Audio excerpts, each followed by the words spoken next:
Welcome to a new season of NFL Draft Preview presented by Verizon. Ethan Greenberg and Dane Brugler in the flesh. This might be like the first podcast in the last 3 years that we've done in person. Yeah, we every combine we catch up, usually at the Senior Bowl. Yep. But, yeah, I feel like most of the time I'm looking at you in a box. So it's good to see you in person. Yeah, it's nice to see you in person as well. You're battling through this week. Yeah, I am. When you have 4 younger kids and this time of year, it's always tough. But a lot of talking this week. But, we'll power through. We'll make it happen.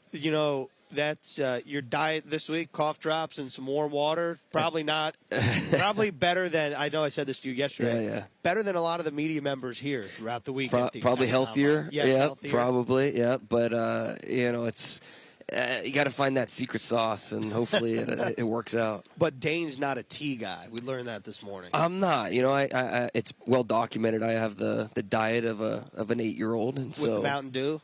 Diet Mountain Dew, yes. But you know what? It's sometimes desperate times call for desperate measures. You got to do what you got to do, and this is an important week. We got a lot to talk about. We do have a lot to talk about. So we're going to preview the combine, but first, I just wanted to kind of set up the Jets draft and the overall setup of the draft, because this is the first year in 3 drafts the Jets don't have 2 first-round picks. And so they have the 13th pick in the first round, and we'll talk about a lot of the guys that have been mocked to the Jets, because I think as of now you're kind of the outlier, and we'll get to that in a little bit. But the Jets don't have a ton of capital like they have in the past, but also they had a very good draft last year, to say the least. Let's just start with the general picture. What do you think are the strengths and weaknesses of this overall 2023 draft class? Yeah, I think it's a draft where the intrigue, it's always the quarterbacks, right, where the intrigue starts, and very much so with this class. You've got 4 quarterbacks at the top where you go team to team, you're going to get a different order 1 through 4. How they see them coming off the board, how they're graded. Beauty's in the eye of the beholder. I feel like we talk about that every year, but it's so true in a quarterback class like this, where you've got guys that each one has flaws, but each one's very good in their own right. And so each team's going to look at it a little bit differently with their scheme, with their culture. And so it starts with the quarterbacks. That's where it all starts. And if you're the Jets, you're sitting there at 13. We don't think the Jets are going to draft a quarterback. Probably, we feel pretty good they're going to add a veteran at some point. It's definitely trending in that direction. Right. So, if you're the Jets, you're thinking there's probably 4 quarterbacks are going to come off the board in front of you. Good chance knocks another good player down to you. In terms of the non-quarterbacks, I think there's 2 guys at the top, Will Anderson, Jalen Carter. After that, that's when there's a lot of debate. Who's in that second tier? How many are in that second tier? And what's the gap between that first tier and second tier? And I think there's a pretty decent gap between that first tier and second tier. There's some good players in that second tier. I love Christian Gonzalez, the corner out of Oregon. Tyree Wilson from Texas Tech has a lot of ability. Brian Branch from Alabama is one of my favorite players in this draft. But overall, I think it's a draft with not a ton of blue chippers. But I think when you go to certain positions, the depth is really there. First round, second round, third round, edge rusher, tight end. So for certain positions, it's a really deep group. Okay, so going off of what you just said, if you're the Jets at 13, based on what you just said, it seems like, I know this is early considering this is March 1st when we're recording this, and the draft isn't for essentially 2 months. Right. If you're there at 13 and you have a cluster and you know that there's good depth, this might be one of the drafts where you elect to trade back or be pretty open to it. And we've seen Joe Douglas do that in the past. Right, and you're always looking to trade back. You're always hoping to have those options. You want your phone to ring. So when it comes to your pick, if the guy you want is there, you take him. If, you're kind of split, you like the guys available, maybe don't love them, you hopefully have that option where if you want to move back, you can do that. And because I think this is a draft where 2nd round, 3rd round, there's plenty of depth at some key positions. And I keep mentioning edge rusher. It's such a deep group this year. You go into the 2nd round, 3rd round, and there's some good names there that you feel like can help your team. What does a 2nd round or 3rd round pass rusher look like in the NFL? Well, there's something wrong with them, obviously, that they didn't go first round, whether they're a little undersized or maybe they didn't have the testing numbers. Maybe they're more traits than production in college, so they didn't have double-digit sacks. But you know what? Daniel Hunter, classic example of a guy who had the traits, didn't have the production. So, I think that's where scouting comes in, and you have to identify those guys and say, okay, you know what? A guy like B.J. Ojulari from LSU. A guy who's a little bit undersized. Brother of Aziz. Exactly. A Giants pass rusher. Has a lot of ability, but maybe a little undersized. Maybe, might not go first round. But in the second round, he's sitting there. I'd love the value at that point. Does he also have – was it Aziz Ojulari that was shorter with long arms? Yeah, right. Does his brother also have long arms?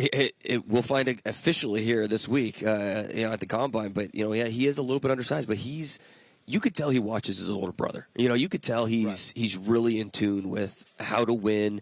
Even though he is a little bit smaller, using that to his advantage. So using his pad level, using that leverage, and just throw on an LSU tape, and he is fun to watch. He's a guy you wind up and just let him rush. Speaking of brothers, Nate Herbig, Jets guard. Yeah.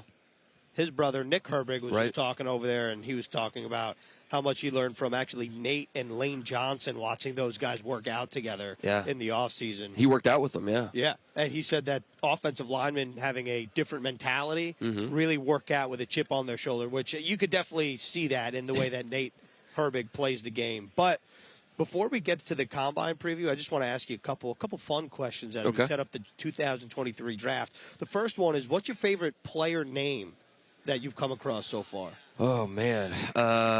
Player name. Shoot. That's a good one. I'm really putting you on the spot here. Yeah. No, I'm trying to think here. There's a lot of classics, like Lucas Van Ness. It sounds like a Bond villain. It's like that's a good one.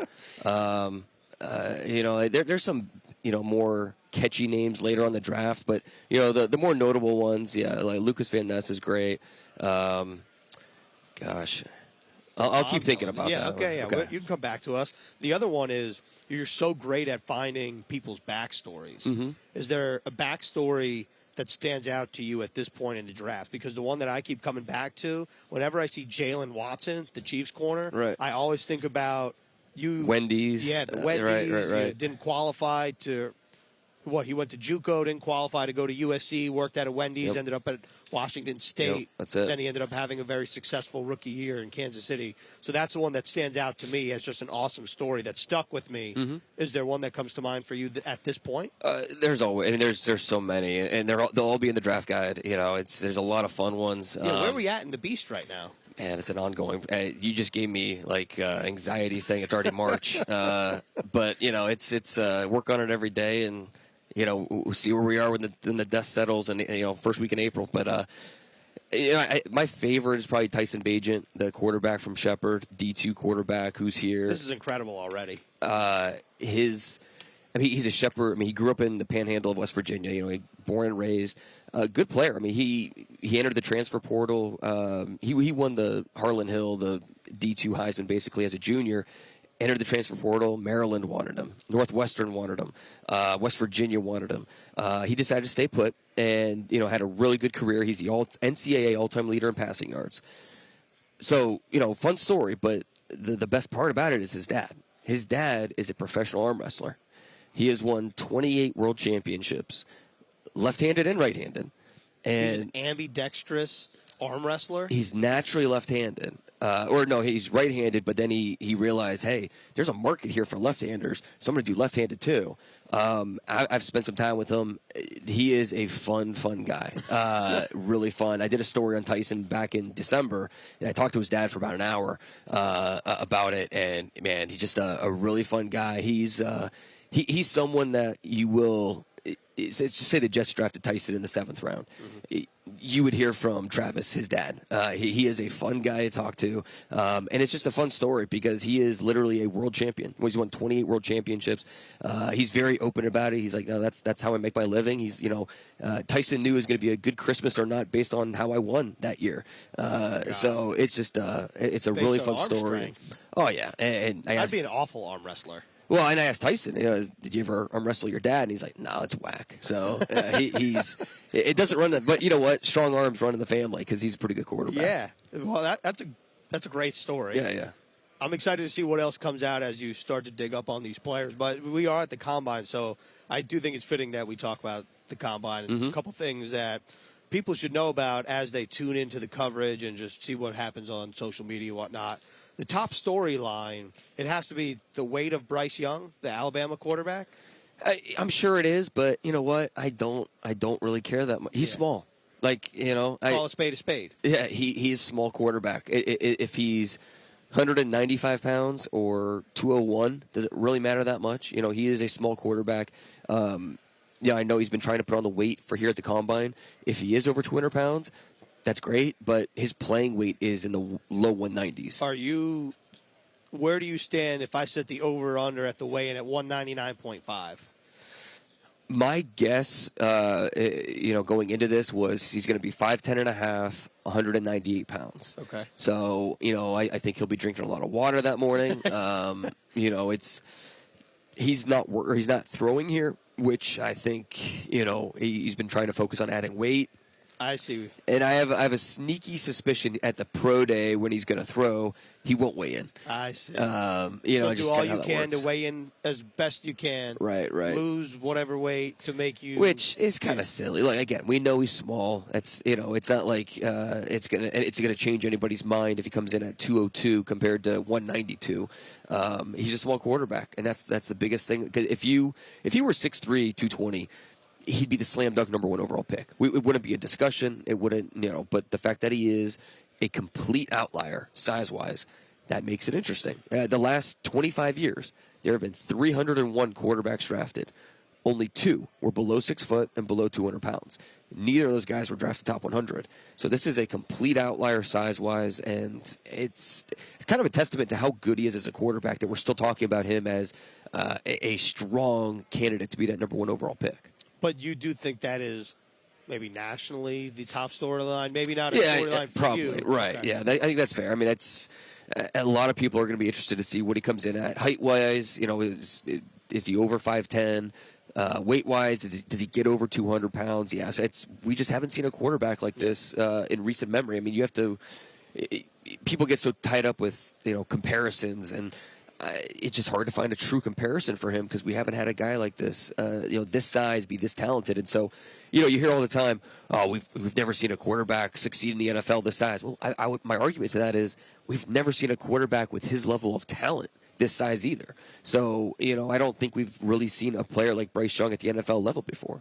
Okay, so I was going to ask you the player with the most to prove, but I want to add a qualifier that it can't be a quarterback because the quarterbacks, I think you were talking about it a little bit before. If you're following the draft or you're just starting to your point, it seems like the order is in the eye of the beholder, 1 through 4. So with guys like Will Levis out of Kentucky and Anthony Richardson, like they might put on a show. They might not based on how they look in shorts and a T-shirt. But if I were to throw in the qualifier of a non-quarterback with the most to prove, who do you think that is? Well, because you did bring up those two names, I do want to mention, like with Anthony Richardson, how just, he's going to wow during the workouts, but how important the interview process is for a guy like that who he has under 400 pass attempts in college. He's a redshirt sophomore, still very young, so that interview process is going to be huge for teams just to understand where he is in his development, what does he know, what doesn't he know, and because that's all going to factor into how early we can get him on the field.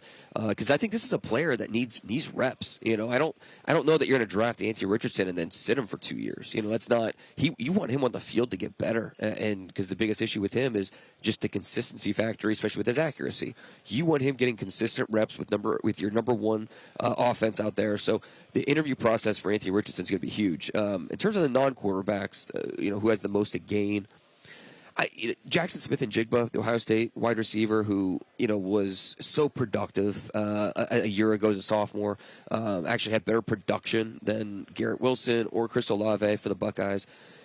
Missed basically this entire year. with the hamstring injury. And so I don't even know. He's probably not going to be able to work out this week. I don't know. But it's going to be a big week for him. Hopefully we do get to see him do some stuff. But this entire process for Smith-Njigba is going to be a really important.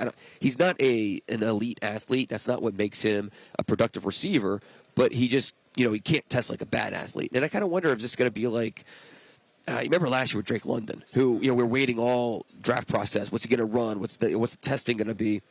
Never ended up testing. At his pro day, he caught passes and things like that, but never ended up running a 40. And you know what? Worked out okay. He was still the first receiver drafted. With Smith-Njigba, we'll see if he follows the same thing, where we never actually see him run a 40 or anything like that. But all I know is he's a really good route runner, really good ball skills. You're going to plug him into the slot, and he's going to be a really productive, high-volume target very early in his career. I think when you read the tea leaves of what happened to Smith-Njigba this season, I think if you're just looking at it, you're like, that's a little fishy. Like, a hamstring injury shouldn't necessarily prevent somebody from playing all season. But then, yet again, Drake London's a great point. Even I'm thinking about Nick Bosa, his last year. But it was different because the circumstances were much different also. I think people thought, okay, that was a season-ending injury. Nick Bosa's an extremely talented player, and he's just going to get ready for the draft. Well, and you talk to people that have had really bad hamstring injuries. It's one of those things that if you come back a day too early and it just re-aggravates it and you're out another couple weeks. It's just one of those injuries that it's tough to know when you're good to go, and the moment you think maybe you are, then that's when you injure it even a little bit more, and you just prolong how long you're going to be out. And I think that was the case with Smith-Njigba, who tried to come back a couple times throughout the course of the season. Ohio State was a national title contender up until the end, so I have no doubt that he wanted to be out there, wanted to play. I mean, he's really close with C.J. Stroud and a lot of those guys. So, it's a shame. We were robbed of seeing that offense at full strength.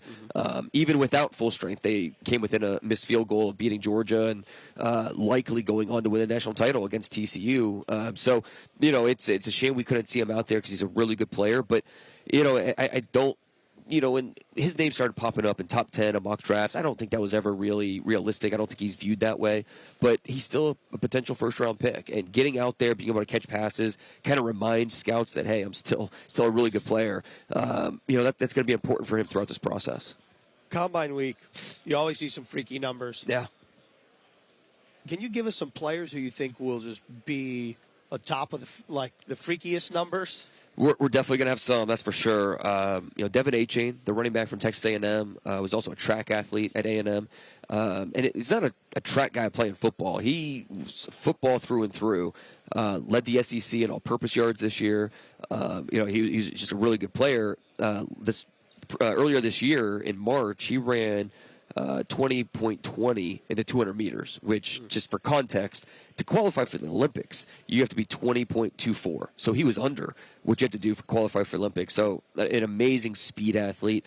And it translates to the field because he controls his gear so well. I'm eager to see how much he weighs in at. He's listed at 185.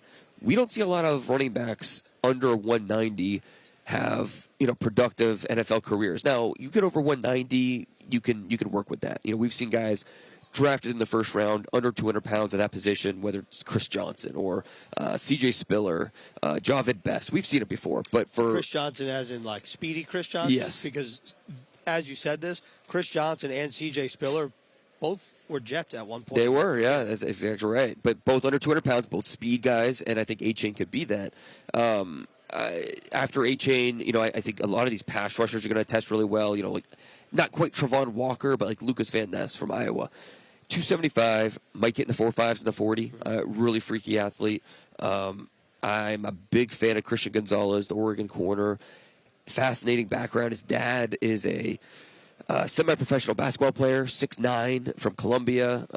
His older sister, both older sisters are accomplished track athletes. His older sister, Melissa, who is married to David Blau, the NFL quarterback, she was in the Olympics for Columbia in Tokyo.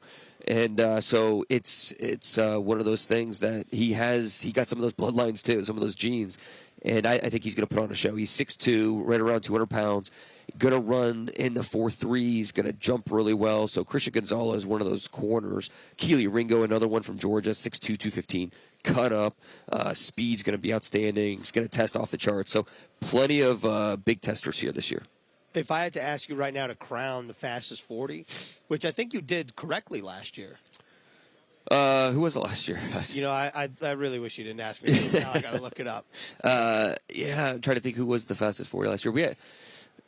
We did have a few. This year, I do think A-Chain has a good chance. I think that having that track background is so important because you understand how to get down to the stance. You how to explode with your technique. You understand how to just the mechanics of how to get the best time. And so A-Chain, I think, he's at least one of the top 3 favorites to run the fastest 40. I think Christian Gonzalez is in there. Keely Ringo, who I mentioned, also in there. But if I had a bet, I'm probably going with A-Chain. Kalen Barnes? Yeah, Baylor. Yep, that's right. I'm pretty sure you hit that on the head. Yep. Mm-hmm. Because Tyquan Thornton was also in the running. He was the 3rd fastest behind Tariq Woolen. Yep. Obviously, Tariq Woolen had a fantastic year. He did.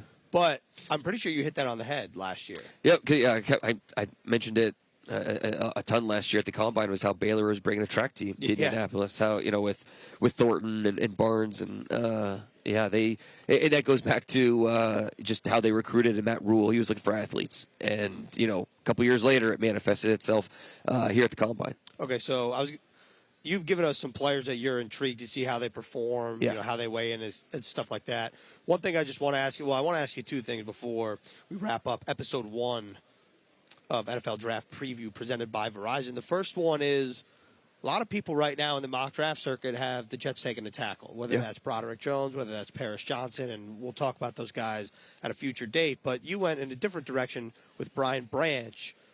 Just simply put, why? Well, I mean, what's the safety? Really, the including Nickelback in that mix. What's that depth chart look like next year for the Jets? It's a little unsettled right now. So I think that. You look at a guy like Brian Branch, who is, in my opinion, clearly the top safety this year. Now, every team's going to look at him a little bit differently. Is he a true safety? Is he strictly a nickel? I'm of the belief he could play anywhere you want in the secondary. You want him to play on the perimeter as a corner? He could do that. There's nothing in his tape that says he can't do that. He plays that Minkah Fitzpatrick star role in that Alabama defense, and in a lot of ways, he's very similar to Minkah Fitzpatrick. Not as big, and I think that's the big concern with him. Is he? A lot of 10 years ago, if you're under 200 pounds, a lot of teams aren't drafting you at safety. You have to be at least over 200 pounds. In today's NFL, with the way that Brian Branch can match up and be that type of weapon, I think that's incredibly valuable because he can line him up in the slot. He can face tight ends. He can play the post. You can play him man to man. You could do so many things with Brian Branch that separates him from more traditional safeties that we see. So this is not a great safety group. If I had to guess, I would say Brian Branch is the only true safety that's going to go in the top 50. Maybe another one sneaks in there. Antonio Johnson from Texas A&M, even though he's more of a nickel as well. But I think that with Branch, you're just getting a versatile guy that can fill a lot of hats and just do a lot of things for you. And he's a smart player. He's athletic. He's tough. Like I said, he's a smaller guy, but you never watch his tape and say, "Ooh, I wish he were bigger," because he's not missing tackles. He's showing up. I mean, he's doing a lot of things that you want out of your safety and your nickel.